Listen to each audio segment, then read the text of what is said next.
BTech చదువుతున్న ఓ విద్యార్థిని అనారోగ్యంతో ఆసుపత్రిలో ఉన్న తన తల్లిని చూడ్డానికి బయలుదేరి బస్ స్టాప్ కి వచ్చింది. అది గమనించిన ఆటో డ్రైవర్ ఆసుపత్రి దగ్గర దింపుతానంటూ ఆ యువతిని ఓ నివాసం దగ్గరికి తీసుకెళ్లి నిర్బంధించి ఆమెపై అత్యాచారం చేశాడు. ఈ సంఘటన రంగారెడ్డి జిల్లా కీసర మండలంలో జరిగింది.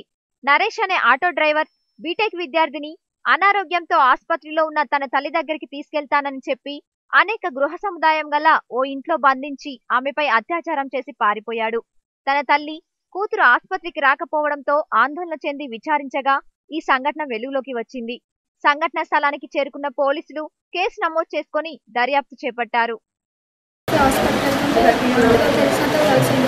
కలిసి మేము దింపేసారంటే సరే అని అతను మాకు తెలుసు. అయితే వెళ్తుంటే నేను కూడా దింపేసానంటే సరే అని వెళ్ళినాం. వెళ్తే అక్కడ నుంచి మళ్ళీ వేరే సైడ్ తీసుకెళ్తుంటే ఇటెన్కి వెళ్తున్నాం అని అంటే చిన్న పనికి వెళ్దాంలే అని అంటే సరే అని అటు వెళ్తే అక్కడ ఎవరు లేరు. అయితే అక్కడ అయితే అక్కడి నుంచి మళ్ళీ మా హాస్పిటల్ ముందు దించారు కానీ చెప్తే చంపేస్తాం మధ్యలో అని చెప్పింది. చంపేస్తాం కానీ చెప్తే నరేష్ ఆటో డ్రైవర్ అంటే మామూలుగా కాలేజ్కి వెళ్తుంటే ఆటో డ్రైవర్స్ ఉంటుంది. జే అన్నారం దగ్గర నివాసం ఉంటున్న గుగ్గిల హేమ అనే ఈ విద్యార్థిని 19 సంవత్సరాలు ఉంటాయి. బీటెక్ తిరుమల కాలేజీలో చదువుతుంది. వాళ్ళ మదర్ గట్కేసర్ హాస్పిటల్లో ఉన్నందున అక్కడికి వెళ్దామని మార్నింగ్ బస్ స్టాప్ దగ్గర వెయిట్ చేస్తుంటే ఈమెకు గతంలో పరిచయం ఉన్న వ్యక్తి నరేష్ అనే యువకుడు అటుగా వచ్చి ఎక్కడికి వెళ్తున్నావు అని అడిగినాడు. అడిగితే ఇట్లా వెళ్తున్నా అంటే నేను అక్కడ డ్రాప్ చేస్తానులేని ఎక్కించుకున్నాడు.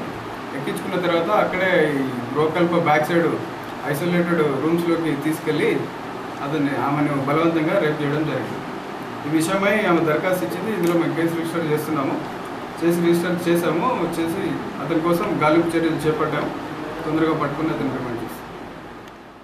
నాకు 1 గంట ప్రాంతంలో కాలనీ పెద్దలు ఫోన్ చేసి అన్న ఈ విధంగా జరిగింది, మన కాలనీ ఇందిరమ్మ కాలనీలో నివాసం ఉండే బీటెక్ స్టూడెంట్ తిరుమల ఇంజనీరింగ్ కాలేజీలో చదువుతుంది. ఆ అమ్మాయి హాస్పిటల్కి అని వెళ్ళి ఇంతవరకు హాస్పిటల్కి చేరలేంట, వాళ్ళ అమ్మ కంగారు పడుతుంది, ఎక్కడుందో ఏమో తెలుస్తలేదు అని చెప్పి నాకు ఇన్ఫామ్ చేస్తే నేను కూడా ఎతికే క్రమంలో ఆ పిల్ల గట్కేసర్ హాస్పిటల్ కాడకు పోయిందని తెలిసింది. అక్కడ వదిలేసి వాడు వెళ్ళిపోయిందని తెలిసింది. నేను అక్కడికి పోయి ఎంక్వైరీ చేయగా ఆ పిల్లని ఆ రాజీవ్ గురుకల్ప బ్యాక్ సైడ్ ఆ జంగల్లోకి తీసుకుపోయి అక్కడ నిర్జీవ ప్రదేశంలో రూమ్లలో రేప్ చేసినట్టు చెప్పడంతో నేను ఆ పిల్లని తల్లిదండ్రులను తీసుకొని కిసర్ పిఎస్కి వచ్చి హ్యాండ్ ఓవర్ చేయడం జరిగింది. ఇట్లాంటి వాళ్ళని కఠినంగా శిక్షించి నిర్భయ కేసు పెట్టాలని కోరుకుంటున్నాను.